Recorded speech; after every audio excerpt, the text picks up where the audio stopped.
Over the past few years, America's interest in extreme sports has skyrocketed. One of the most popular sports within the X Games roster is also the newest. In a relatively short amount of time, freestyle motocross has become a billion-dollar industry and has accumulated legions of loyal fans around the world. Whether jumping motorcycles off man-made ramps, free riding on natural terrain, or going for distance records, freestyle motocross has widened the motorcycle industry and created thousands of jobs for riders, manufacturers, media, and industry personnel. Yet as recent as 1996, none of this existed. In fact, the entire sport didn't exist. Tracing it back, the roots of freestyle motocross can be attributed to a handful of events and riders with a willingness to challenge a resilient motorcycle industry whose sole focus was on racing. Larry Linkogle was one of the leaders of change. His rebellious attitude and aggression helped set the tone for the entire movement. He became the poster boy of anarchy and alongside his friends helped kickstart the emerging sport. Unfortunately, most of Larry's legacy became overshadowed by his notorious battles with alcohol, hard drugs, and inner demons that defined the later part of his life, and eventually destroyed him.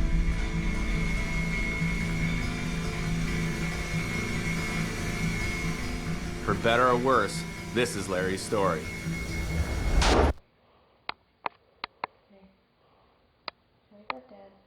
Hi, Dad. I'm recording you.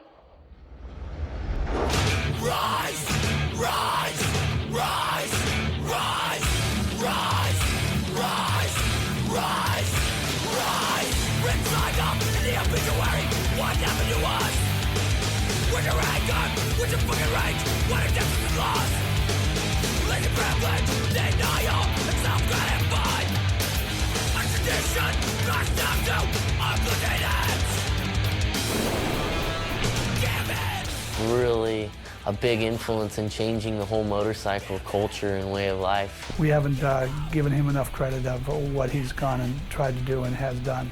And everything that Metal Militia fucking encompasses, he is that fucking guy. He was screwed up right when you met him. You knew he was kind of a mess. I think he's a fucking great guy. 50, 60 Vicodin Norco a day. Be there with you and as a family, and then a matter of a day that all can shift. Totally out of your control. It's totally out of your hands, and he's gone. Turn it down!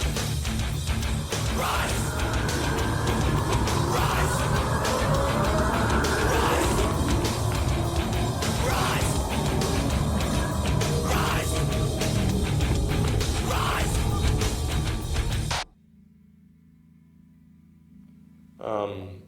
The hurt behind it is terrible. Here you see, like, we'd see Larry when he grew up as a kid and totally sober. Then all of a sudden we see him, and he's, you can tell he's drugged up, like he's been like drunk almost. And I'd always ask him, "What are you on?" And he'd say nothing. I'd say, "P.S. man, I know." When I was in Vietnam, I used to watch guys on heroin. This wasn't quite as drastic as the guys I've seen on heroin, but it was similar.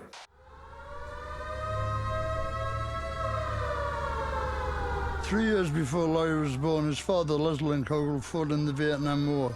He was a proud member of the 101st Airborne Division, 1st of 327 stationed in I Corps. After 2 long years of bloody battle in harsh jungle conditions and humidity, Larry Linkogle had served his time. He was awarded the Bronze Star Medal with Valor and the Vietnam Cross of Gallantry from President Nixon, and shipped back to California, both mentally and physically exhausted.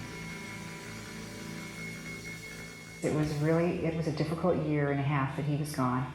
And just like having a son who rides a motorcycle, it just brought me to my knees every day, asking God for his grace and his protection and to protect the person that I loved.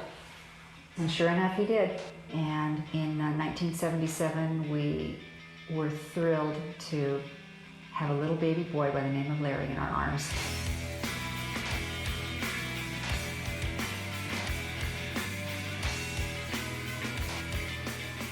Oh, Larry was very athletic, but athletic in a very different way. He didn't seem to have a natural interest in football or in baseball. From a very early age, he seemed to like alternative sports.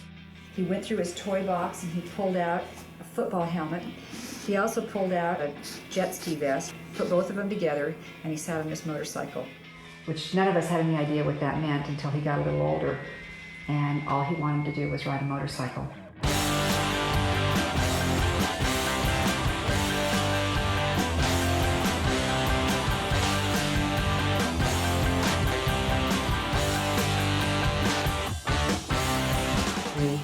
We realized that Larry's motorcycle riding was just more than riding, it was his God-given gift. Well, we started doing the circuit. We were going all over the place as an amateur. The very strict, disciplined lifestyle that Larry lived at home definitely played out on the racetrack. And if he put his leg over that bike and he entered a race, he needed to enter that race to win. Yeah, he did really well in the racing circuit. He just wasn't interested in becoming the best rider in the world as far as the champion goes in Supercross. You're there to compete, you're there to ride, you're there to win. There is no second place, there's only first. At times I'd really get pissed off. Like, there were times where I even left him at the track. The need to win, the drive to win, the somewhat kind of military strack, Les would call it, environment that he was raised in, it really did drive him to full and complete rebellion. Larry lived and practiced racing in Temecula, California, which was home base to the majority of the world's top motocross and supercross race professionals. It was the mecca of the race scene. 54 miles west lies a seedy beach town that was also becoming obsessed with dirt bikes, but for reasons other than racing. Completely naive to the motocross industry, some of San Clemente's locals would soon create a bond of friendship with Larry and help kickstart the coming revolution. You tell people, oh, I'm from San Clemente, and they're just like, ah, he's a fucking tweaker, he's a drug addict and shit, you know, and fucking, they just automatically assume the worst, which is, you know, pretty true.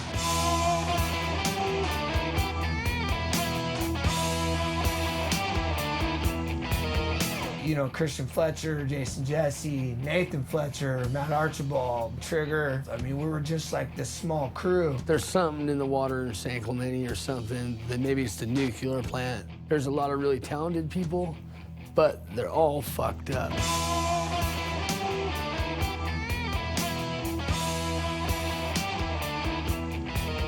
There was a bunch of us that rode dirt bikes, but we came from other things. Trigger was the king of it. He would ride wheelies right down Coast Highway and ride out and go riding.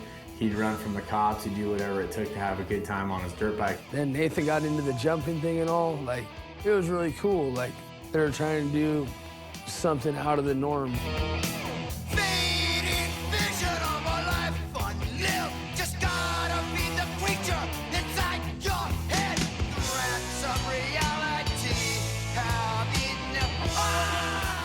I just come from skateboarding and surfing. You know, I'd see like hips and like everything to me is like a transition like that. And so that's the only thing I really know. And me and Nathan just, you know, we were riding every day out in the hills. And then once we got kind of good enough, we go, let's go race, you know? In 1996, the racing circuit was doing better than ever. Supercross races were selling out around the country and being broadcast on national television, mainly due to the emerging Supercross star Jeremy McGrath. His 14 wins in a single season and battles with Jeff Emig were getting a lot of heat. But it was actually McGrath's patented finish line knack-knack jump that got fans flocking to the stadiums. The race industry had fought hard to resist the wild biker stereotype created by Hollywood. And now that Jeremy and the sport were gaining respect on a national level, the industry was very protective of the sport's image, appearance, and the reputation of the top factory riders. Racers that didn't fit the AMA mold, challenged the system, or posed a threat in any way were met with resistance. I can remember I was at the American Motorcycle Association in San Diego, and all of a sudden I see this dirty, filthy bike come up. I didn't see who was on it or behind it yet. And lo and behold, he gave his entry blank to the tech inspector, and it was none other than Larry Linkogle showing up to race Supercross without any of his gear on in a full-on Elvis outfit. He was classic because he had these big sideburns, and he had these like old polyester bell bottoms on with just a huge collared polyester shirt and this 1965 Chevy old pickup truck with his dirt bike in the back, and he was there trying to qualify for the race. I'm running second, he's running third. Like, we're in, high five. 2 laps to go, ride smart, and we're in the main event. And just out of nowhere, I just see this. I remember he used to run like a white and black bike back then. I just see this front tire come in and punt me and him. Shit starts going haywire in the pitboard area. His mechanic and my mechanic were standing like shoulder to shoulder. And then when the consequences came, it didn't bother. Bothered me. You know, in the racing industry back then was, you had to really abide by their rules. Clean cut, work hard, athletic. That's how it was. There was no real image. You're all expendable. You know, this behavior is not going to be put up with. These guys were all straight laced, you know, vitamins, running. And then you got guys that are just want to have fun, like, you know, the skater mind. And the motocross industry wasn't that. You know, there was no such thing as like hardcore motocrossers, you know, it's like they're all like almost like jet skiers. It was like, work on your bike, polish the fucking hub, and shave my legs, and I gotta have a mullet haircut. And then that's when we just got an eye-opener. I'm like, everybody in this parking lot is fucking gay. And then we see Larry, and you know, I just liked his attitude. He just came by, just like, fuck you, you know, and he just had the skate mind frame.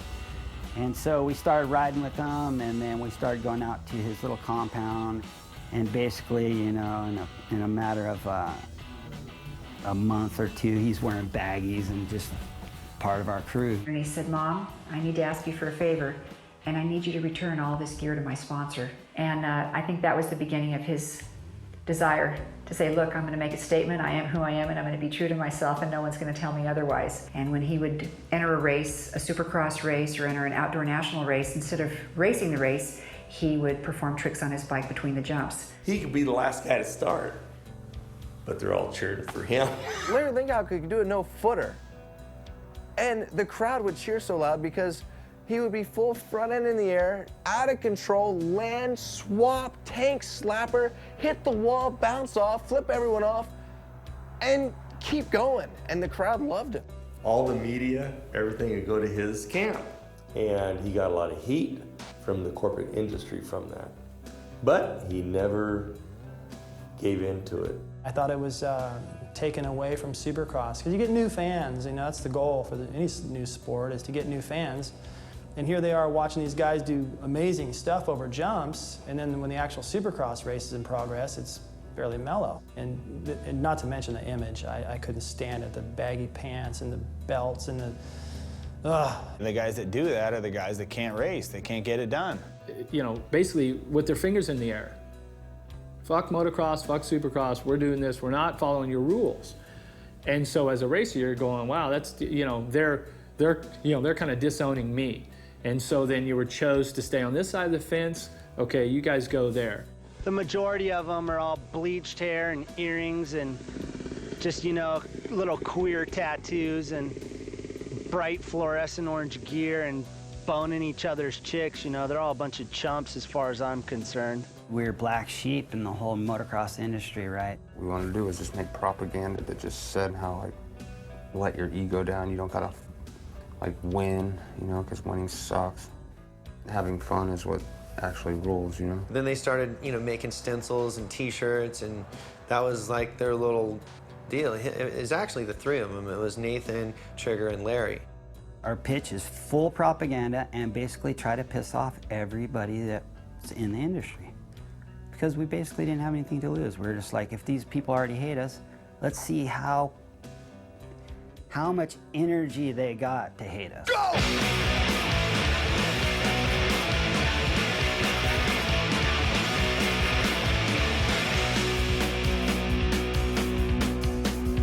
I see right through your games. I know what's going on. You need a dress change. You think that you're the only one. You got no sexuality as far as I can see. You got no power over me. I disagree. Set things straight. I'm gonna set things straight. I've had enough. You and me are gonna set things straight. I've had enough. I've had enough. You're just too much. Yeah, pretty much the message to the public is don't sell out, stay hardcore. The Metal Militia would later become one of the largest and most powerful companies in freestyle motocross. For the time being, it was a way for a group of friends to have some fun and challenge the way people looked at the motocross scene. The Metal Militia quickly developed a devoted following. The early skulls and the rather gothic drawings that were in the early days of the Metal Militia drawings were somewhat alarming and a little bit of a surprise to his dad and to me. And in our minds, we just thought, well, maybe he just has a curiosity with the dark side, and maybe that's how he depicts it in his mind. I said, Larry, why are you catering to all these losers? And he says to me, he goes, Dad, don't you get it? I said, no, what? Get what? There's more losers than winners. I'm going, okay, you're right. And he says, but you have to understand, I'm a loser too, and we can all be winners. I go, okay. And he goes, then that's the hope I want to give everybody. And he goes, I am a loser, and I want to show everyone that that's a matter of speech.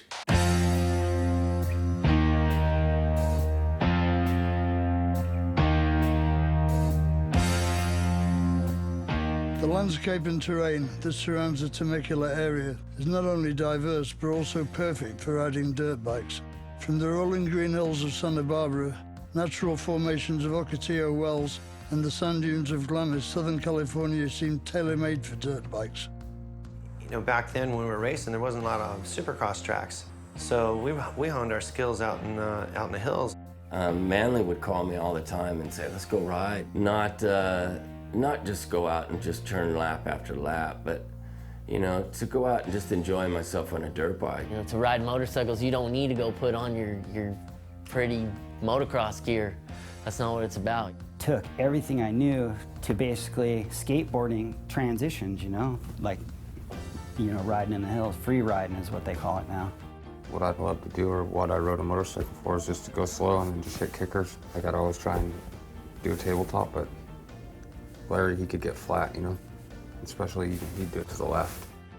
It was nice to just kind of uncork yourself and just have fun. And then finally met John Freeman, and took him out riding with me and some of my buddies, and they were just blown away what could be done on a motorcycle out in the hills. He would just show us all this crazy stuff that he would love to do, play riding his, you know, with his motorcycle, and it was always going on every weekend. You know, just nobody really documented it. We did a lot with Emic and MC and the racers and all that crap. I mean, freestyle motocross didn't exist. The Crusty Demons of Dirt video blew the door wide open.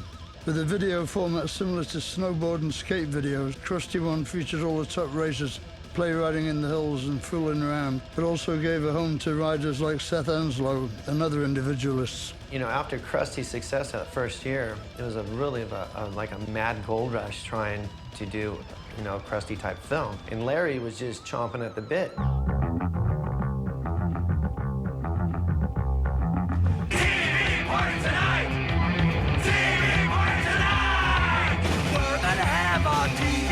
Tonight. All right! We're gonna have a TV party, all right! Tonight! We've got nothing better to do than watch TV and have a couple of brews. All these freestyle movies coming out, you know, but they were starting to change. You started seeing less and less of the supercross guy in it. Larry was one of the most, even though he raced, he's a little bit on the other side of the edge of the things, didn't fit in with the other people. He really started just coming to his own as far as personality, and, you know, he could back it up as a rider, too. You know, he did some pretty amazing things on the bike. Larry, along with Metzger and, you know, a handful of other people, they knew pretty much this thing was going to blow up, and they were pretty much, you know, right there at the forefront. We're like, dude, we don't really give a fuck about racing because we're so burned out from being hurt. I'm just another guy on the gate at Supercross, but I think I can start really standing out doing the freestyle side of things, and it was fun. Pure chaos, just having as much fun as possible, you know, just steamrolled. And I said, Larry, you need to race. You need to race. He goes, no, I don't. Leave me alone. We've got nothing left to do. Just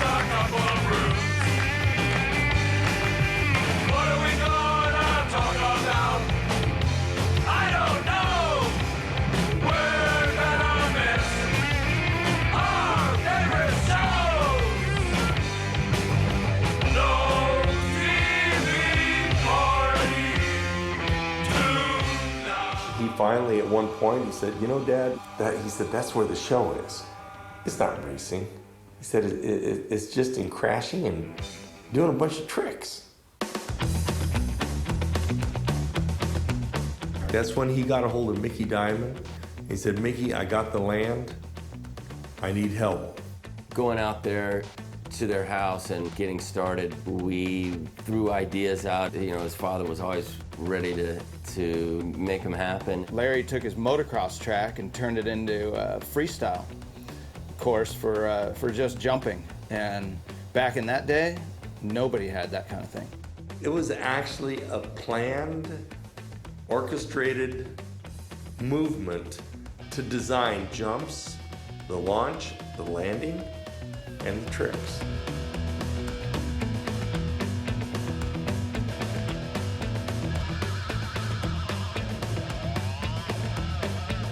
Coming up with ideas like, well, what if we did this and built some jumps, and then we could always somehow at the end of the day put it into a stadium and then view what the audience would see.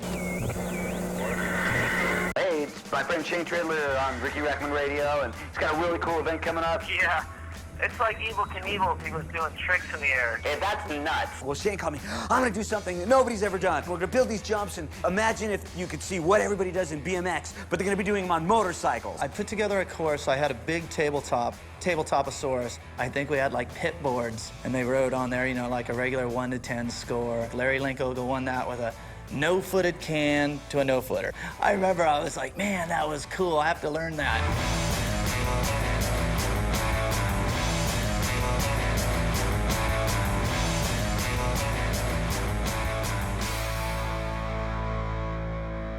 Who would have ever thought that it ended up progressing to what it is?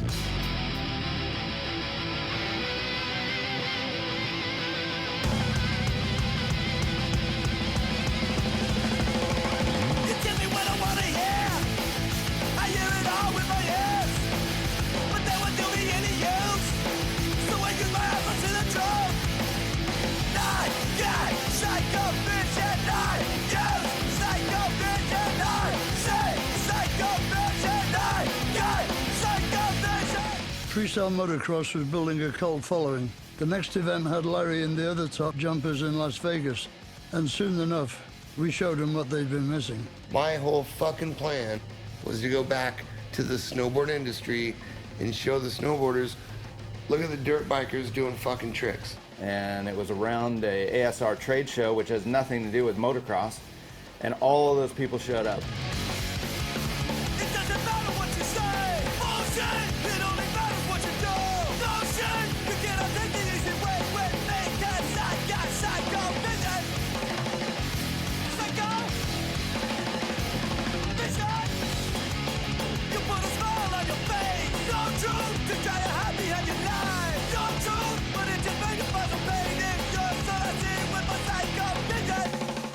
Close to 10,000 people that turned out for this thing. I'm 14 years old. I didn't know half what was going on, but the crowd was just going nuts. When I saw Larry Linkogle flip the crowd up, I was so pumped. At that point, it was obvious that there was going to be some real crossover. Opportunities started presenting themselves. Money, travel, all kinds of things started happening for the guys. And then, of course, everybody ran with their little flags like they're gonna be fucking millionaires. Fuck all you guys. 99, when we got on the World Tour in Australia, we knew that there was going to be a motocross exhibition thing. And I thought it was a great idea with the music.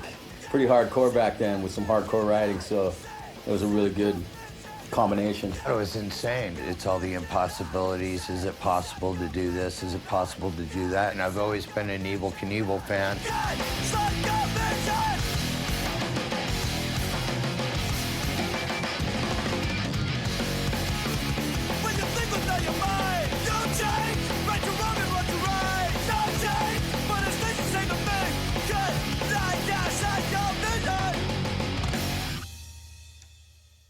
I ended up going to Tahiti and just surfing, and you know, I quit riding right then. Shortly after, I guess, like, I don't know, Brian Deegan got involved, and then Larry and Brian were like partners, you know, because Larry had to either ride with like whoever, but Brian was the only guy who was like cool enough with him and wasn't competitive. You know, Brian and Link were kind of on the same kind of course. They were both going a little crazy, being stuffed into a little box as a racer. Neither one of them wanted to be that. They had that nonchalant attitude. They didn't care. Brian and Larry were the guys in front of the screen, preaching it, the rhetoric, getting crazy, doing their thing. But those were the guys that really stamped the attitude, the personality, and the lifestyle of what the Metal Militia was right out of the gate. God has this little picture painted for us, and you know, he knows when you're gonna die, so that's the way I look at it. If you're gonna go, then it's your time to go. There's no way of escaping death. Just the whole attitude, like, you know, we're here to just fucking tear everything up, and we're gonna blow this shit up, and we're gonna change it all, and fuck that yuppie, preppy attitude and that clean-cut guy deal.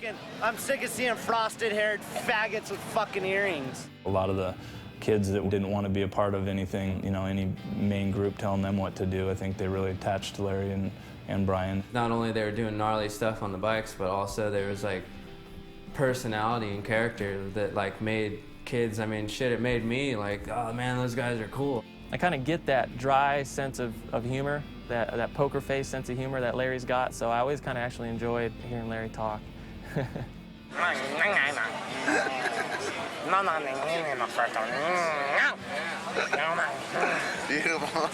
When the Y came up in this whole freestyle thing, Deegan and Larry Linkogle, they were the first to capture, you know? Do as many drugs as humanly possible, then take over the world, put a nuclear bomb in LA and take care of the problem. Just talking shit that was super funny, and that made the whole sport, in my mind, cool. There was a whole market of, you know, kids and you know, even adults that just wanted to be a part of something that was having a good time. And not to say disrespecting authority, but going out there and saying, look, we do what we do because we love it. We found a way to make a living at what we do. And you know what? Fuck you guys. It's a brand new sport, freestyle motocross. These guys are gonna go off the hook. Midnight, midnight, midnight, beat the drum.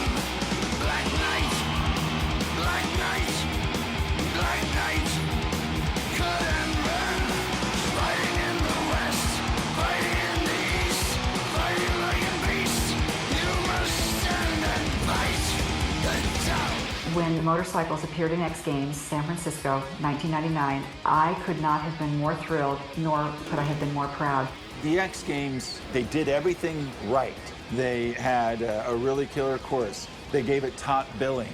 They did everything they could to give those guys acceptance. That was a huge professional setup that attracted good guys, and if you were an idiot, you weren't going to survive out there. So, you know, then it became something that I was like, hey, let's go check this out, you know, and I became a fan of it. You know, once they hit the X Games, it's like, okay, it's here to stay. Fight, stand and fight, stand and fight, stand and fight, make it right, stand and fight, you must fight, fight, you motherfucker.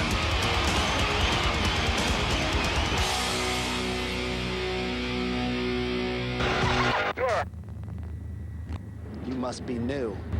Must be new in this sport. Know who I am? Freestyle. I'm a freestyler. A freestyle motocrosser. Ride a bike. Freestyle. Hit ramps. Hit the big gaps. Hit the ramps. Sign my name. New cars, new houses, new wristwatches, gold rings. Fat money. Fat money. Big money. Big money. High dollar. 20 G's to sign my name on a poster. Big dollar. Big dollar. Almost overnight, FMX had gone from being the race industry's bastard child to its own full-fledged respected sport. The younger generation could start learning to jump their dirt bikes, knowing that there was a future and a possible payoff waiting for them, and the existing riders had to fight harder than ever to defend their place at the top of the ever-growing mob. The transition for many of the riders was they had to do the free ride and freestyle. They could do some limited tricks, but they needed to learn. They needed to become athletes. And instead of free riders, all of a sudden we started having full-on freestyle motocross jumpers. I was seeing it as a professional sport, you know, not like NASCAR or Supercross, but clean. Go home and practice. Instead of practicing for nationals, We're gonna learn new tricks. We're gonna push the envelope on motorcycles of what we can do. Freestyle kind of lost a little of its, kind of what it was about. Its originality was, you know, let's have fun, let's party, let's be outside the norm, and it became a sport. I had, you know, those videos, you know, the X Games, all the competition on TV. I had that to look at to say that's where I want to be. And I think Larry saw that as just another step of the motocross clone. Oh, these guys are gonna go do tricks and be judged and do all this. Larry was just totally, I think, over it. Freestyle is getting pretty glam rock, just like motocross has. But as glamour as it gets, Militia still stays hardcore till the end. Larry's disdain for that control became more and more pronounced. And this sport was now evolving just exactly like Supercross did, and he became very displeased and dissatisfied. So the contest thing went one way, and then still the free ride went another way. Myself, I'm not even categorized as a freestyler. I'm a free rider. Like that's what I do. I'm a free rider. I free ride.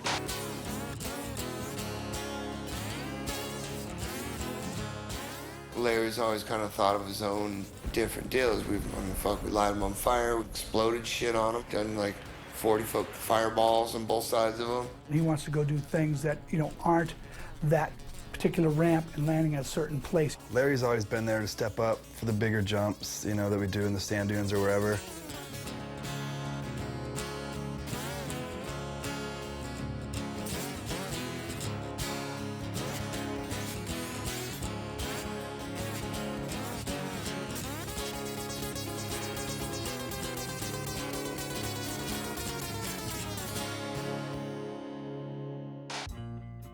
Much like skateboarding and snowboarding, FMX was opening itself up to different disciplines. The free riders pushed video stunts and possibilities on natural terrain. The ramp kids had more and more contests and demos to perfect their tricks.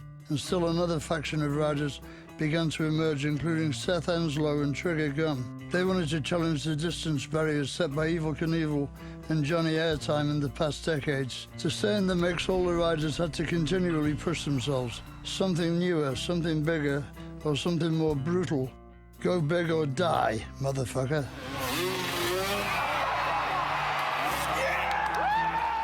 If you really want to be the best, and if you want to push yourself to that level, you're going to be hurt. You're going to be in pain. You can't get through some of the pain that we endure without having painkillers. With all the medals and the high fives came a lot of devastating injuries, you know, that really were putting the wear and tear on guys.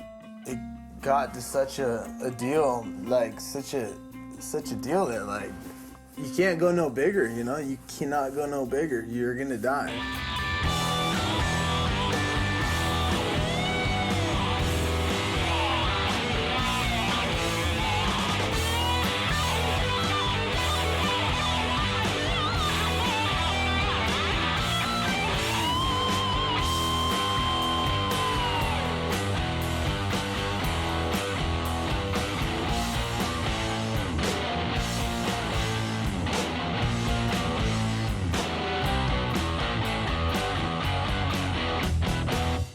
People that are attracted to sports that are extreme, that are dangerous, ultimately, there's a personality type that drives you and that longs for the adrenaline, the high that you get from the adrenaline. And then with that comes then the inevitable injury and then the painkillers. When Larry first was injured, he lost his spleen. And when that happened, they gave him some drugs. And then after that, he just stayed on pills.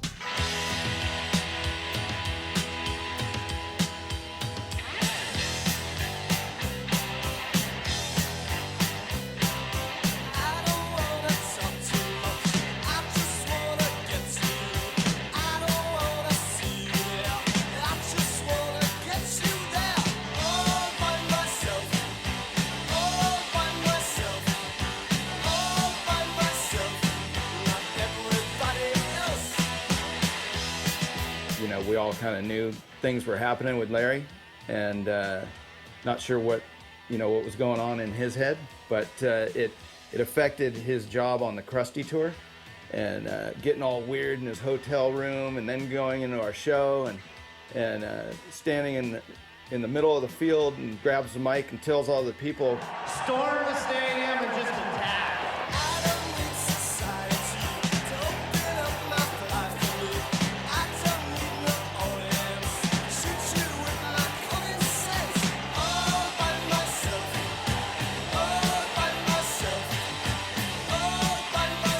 And he actually went there.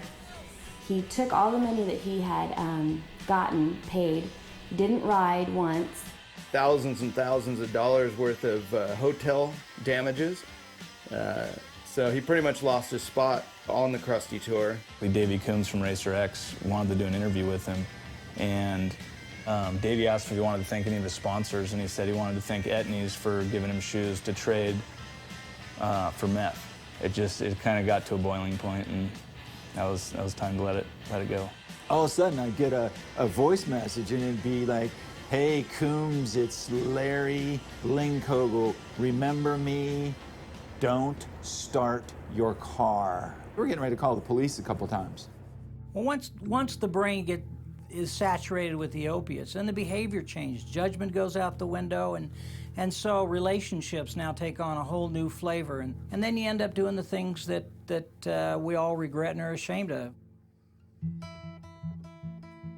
I used to do stunt work, and in 2001, a friend of mine called me and asked if I would consult on a movie that they were doing. So I helped them put together, lists of riders and do some casting for that.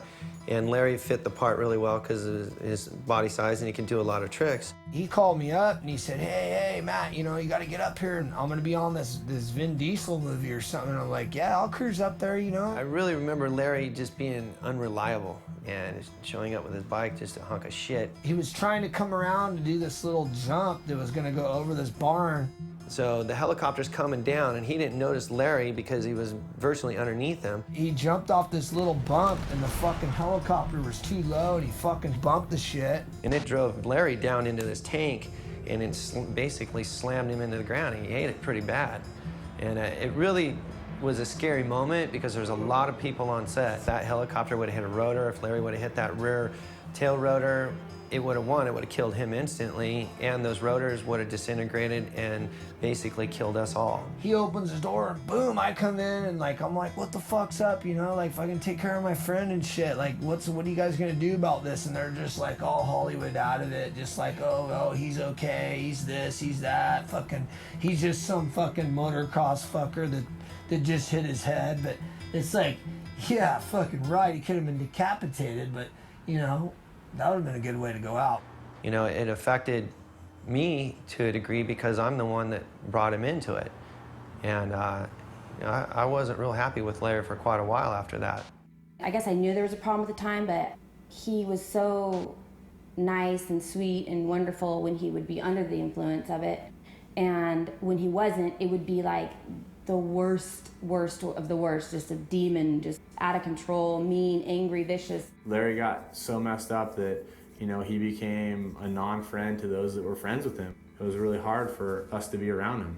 But I remember doing tours and being around Larry years and watch his kind of progression, and it was almost kind of like a light switch, is it Larry or is it Link? Larry's really, he's like a Rubik's Cube, you know what I mean? I haven't really ever figured him out the whole way. There's a lot of similarities to the way my career went and the way Larry's career went. I tried to warn him because I did it a little bit before he did.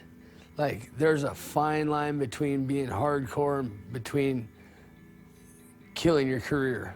And I tried to talk to him about it, and just like my parents and other people try to talk to me about it, it don't fucking work. You can tell me till you're blue in the face, and I'm gonna go do whatever I want anyways, and the end result is gonna be the same.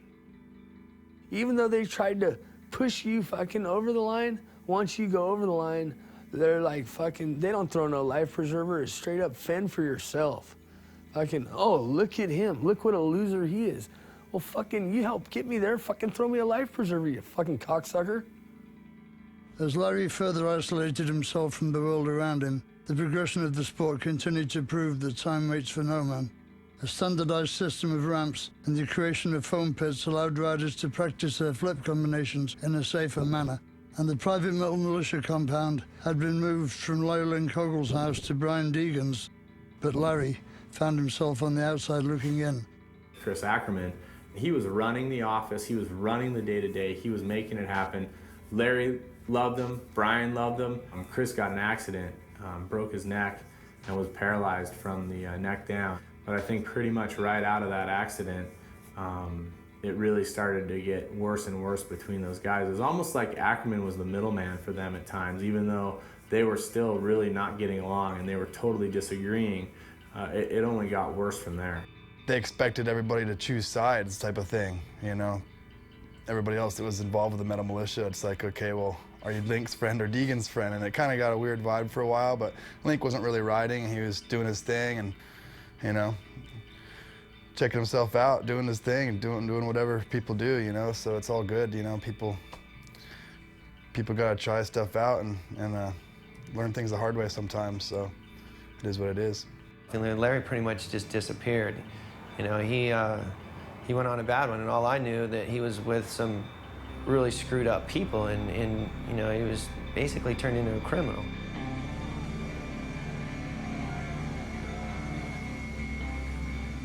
It got bad. I'm talking, we would do anything, fucking drive fucking to Mexico, pay any fucking price, fucking. We heard someone had something, we'd fucking be on it, you know, or just straight out jack them, you know. It was out of control, and fucking, we were right in the middle of it, you know. Donkey boy's getting busted. Both driver and passenger, hands up. Larry and I started fucking hanging out. I mean, his addiction was just as fucking full-blown as mine. We got pretty heavy into it, and there were some times where Larry and myself, you know, there were some dark days, you know, some real dark days. And it's just a sick fucking game, you know. You know, we've been fucking curtain patrol, fucking, you know what I mean? Like, the whole gauntlet of fucking drug abuse, you know, we were fucking side by side. I think at that point, Larry had already crossed that line of being like, you know, good guy, bad guy. He was already fucking there, dude. He was already done. I don't think I or Lincoln or anybody could have helped him see other than the little box he was in his drug world. Like, it didn't matter, like his son or me or my love or my loyalness. It didn't matter. There is no stopping an addict when he wants his fix. There's no stopping him.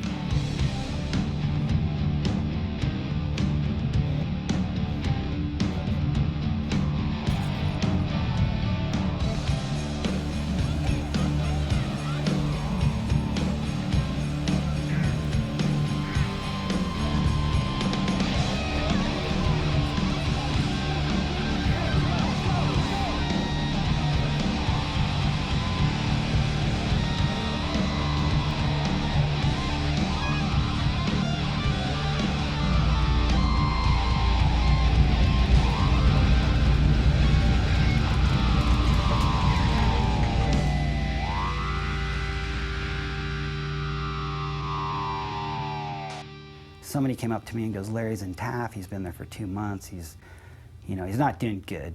So I loaded up my Cadillac and just took a drive to find the kid, you know? And when I actually found him, you know, he was in like a shed, you know? They call them houses out there. And I go, Larry, he goes, Trick, what are you doing here? I'm like, dude, I've come to get you, dude. You gotta go with me. And this big Ultimate Fighter's, what? You ain't taking him? And I'm all, listen, guy. He's my buddy, he needs help, I'm gonna take him in, get him some help, and like this guy's yoked up, ready to kill me. I go, listen, I'll help you out, man. What's your problems? I know you have a kid and a wife too, dumbass. You know, you need to wise up and pull your shit together too, but this guy over here, I'm taking. So whatever you have to do, shoot me, kill me, break my neck, I'm taking him. And dude, by the grace of God, he let me take him, you know. I actually told people that were close to us, hey, I'm going to get Larry, and there's like, you're an idiot. But you know what I mean? He's like one of my close friends, and I'm sure he would have done it for me, and he needed help. I remember his mom really concerned. She was really trying to find an outlet for Larry to keep him involved in his sport so that it wouldn't throw him into, you know, some of the dark, deep places that you can go. And something came up that there was a slot to go for world records. I was supposed to do a world record jump over in Australia. My one big chance in all the years I've been waiting to break that 251-foot mark for the amount of money that I wanted to wait for was there, and that was a big opportunity. And for some reason, things happened the way they did. I broke my ankle. I wasn't able to jump the night of records. Since he got hurt, it was an opportunity for Larry to get back in the game. Link kind of took my place. It was Trigger Gum and Larry Linkogle. So I just spent, you know, a month and a half, 2 months out at Link's house, just practicing our brains out. We were super focused and super, like, on point. I was there to support them and have their backs and give them my input that I'd, you know, any kind of questions, anything that I'd learned from doing distance jumps over the years. The jumps were coming so easy.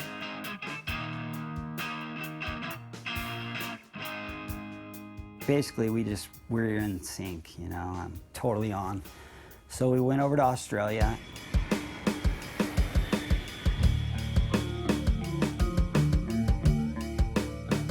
Freestyle motocross has always had a home in Australia. The energy, fun and aggression of the sport is a perfect match for the world's rowdiest country. And when the American crusty demons come to town, it's treated like a national holiday. In 2006, the Krusty crew and Michael Parra of Rush Sports put on a first-time event called the Night of Records, slated to end with Larry Linkogle and Trigger Gum going for 2 separate distance records. The chance of carnage was high, and the show immediately sold out. It's just, you just gotta be, you know, confident in what you do. You know, I'm just gonna go out there and be natural. There's 2 different plans. It's either a hospital or they built a bar over there where we're gonna celebrate. Brisbane, a big welcome for Seth Enslow! Well, Seth, welcome back to Brisbane. Not able to jump tonight due to a broken ankle. Doctor put 6 screws in it, bastards.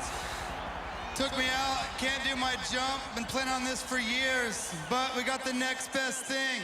Larry Linkogle and Trigger Gum have been my buddies for a decade, and they're here to back me up, and I'm here to back them up, and you are gonna see a world record.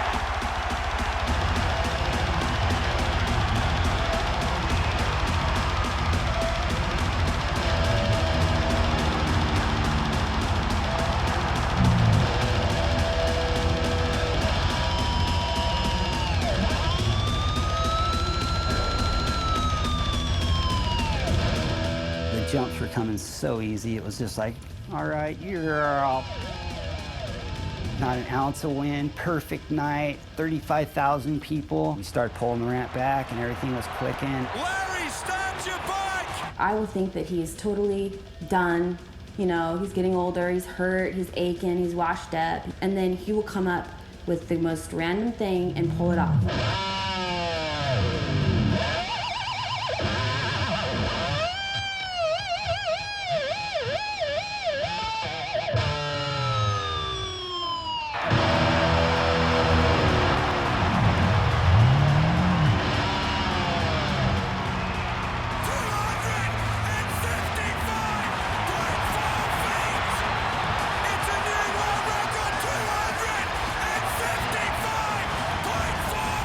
5,000 people gave him the record, the celebration, everything. And Larry, I think, pretty much had the perfect night. Larry and Trigger accomplished their goals. Trigger was entered in the Guinness Book of Records, and Larry had successfully jumped a 250cc dirt bike further than any other human being. Unfortunately, while still in Australia, Larry fell off the wagon.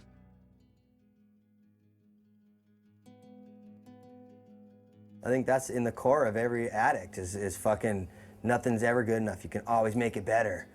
Always make it better. Like you know, have the best day of your life. What a better way to end the best day of your life than to get fucking completely wasted. I'll speak for myself. I was a junkie, like adrenaline junkie. It all wraps into one. When I wasn't getting the adrenaline, then I was getting that rush one way or another. That's all there is to it. And I think he's probably fucking pretty much in the same category as that. I feel badly knowing that, you know, okay, Larry had problems later on, and I hadn't made any type of impression on him other than to say, fuck, you're here, do whatever you can, whenever you can, however much you want, and don't take any fucking responsibility for anything, fuck everybody. My biggest fear was I was gonna feel guilty because I'd let him go and I wouldn't fight for him or fight for his sobriety, and I would just let him go and I'd get a phone call. The late phone call was like dreadful. Hi. Hi. Hi. Hi. Hi. Hi. Higher. Higher. Higher. Higher. What's up, Dad? Hi, Dad. I'm recording you. Well, I didn't want them through their eyes to look at their dad and go, my dad's a piece of shit. You know, like I love my kids too much. My brain just like Joe.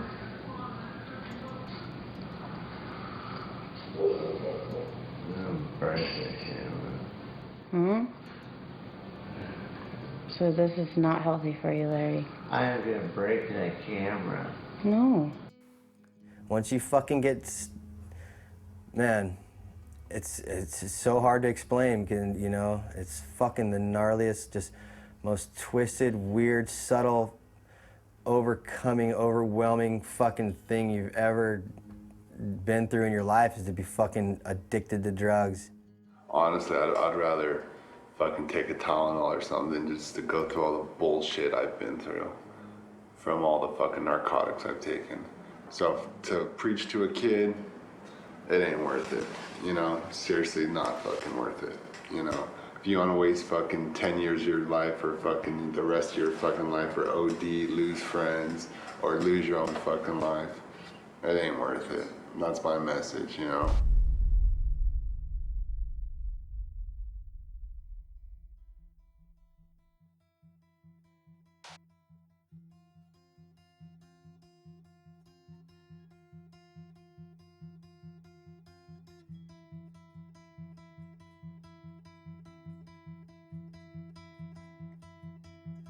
It's been one heck of a ride, I'll tell you that. And all of my friends that I had are either dead or in prison or awaiting trial.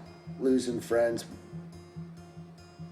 especially when they're close, you know, and losing them to the situations that, you know, I lost them to.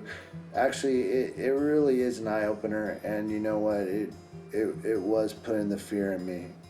I don't want to be another statistic of, you know, that guy that had talent, you know.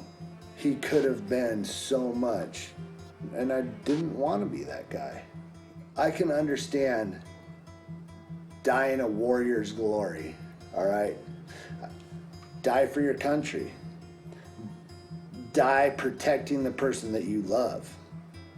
You know, die doing something super gnarly on your motorcycle or whatever sport it is that you're in. If you die doing that, it's, you know, there is so much just heart into that. To die from being strung out on pills, to die from an overdose, I mean, that's just so, it's unacceptable. You know, I think that recovery comes in as many different forms as there are people. And so some of the basic tenets are, you know, maintaining connection with some kind of the sense of purpose on the planet, maintaining a contact with who you are on a deeper level, and we can't do this alone, you know, and we have to let people in. You can still fucking live a fucking, you know, exciting fucking full life and stuff, but just know that you're fucking addicted to drugs, fool.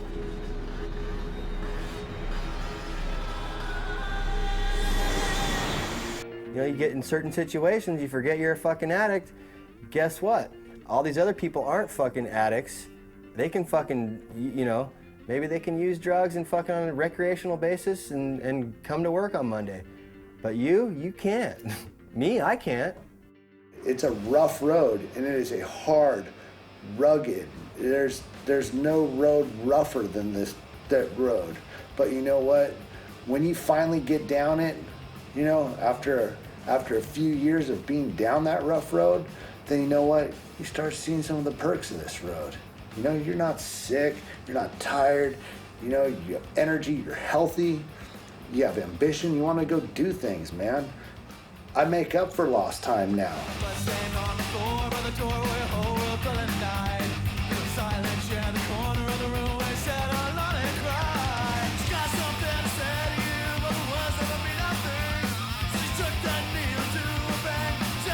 This wall ride idea for a motorcycle, and I just kind of laughed about it, you know.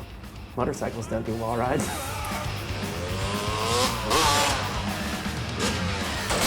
I gotta tell you, since he became clean, it's just been a miracle.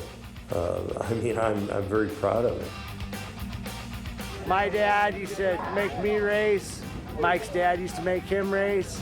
And now we're out here with our kids making them race. Larry can pretty much do anything he wants. If he wants to go do drugs, he'll go do drugs. If he wants to stay sober, and, you know, that's the cool thing. Larry is one of a kind. To me, you won. Okay? I know when I was a kid, my biggest hero was my dad. I know that I'm my son's biggest hero. I want my kid to be able to hold his head up proud and be like, yeah, that's my dad. He's my best friend.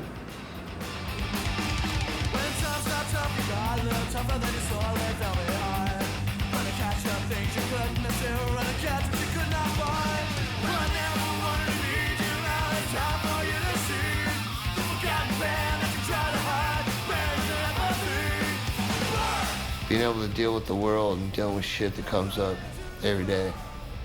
Yeah, that's what makes people who they are. I see a totally different person. Hopefully someday he can stay this way and not slip again on that slope. I look up to Larry because he's been through problems, same with me, and he's coming back. And dude, I personally think that's punk rock, you know, like, that's sick. All I can think of is just, you know, riding with my friends, and I think that's what the sport really is all about. It's just been a crazy way to come full circle, I guess. I'm glad to have been able to spin my head back around and grasp reality. With the right ramps, we could do, I mean, twice as big, I think, easy. Morgue sports is what I'm into. It's what Larry's into. If it can't kill you, it couldn't be that much fun.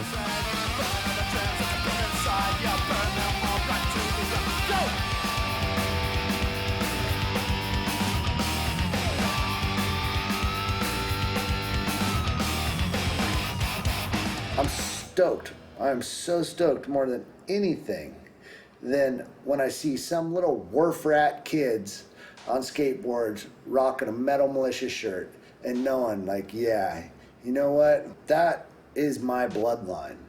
You can never call it a sellout brand. You know why? Because I myself am the beating heart that still is pumping blood into that system, and I will never sell out.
Whatever we can. Gotta duck when the shit hits the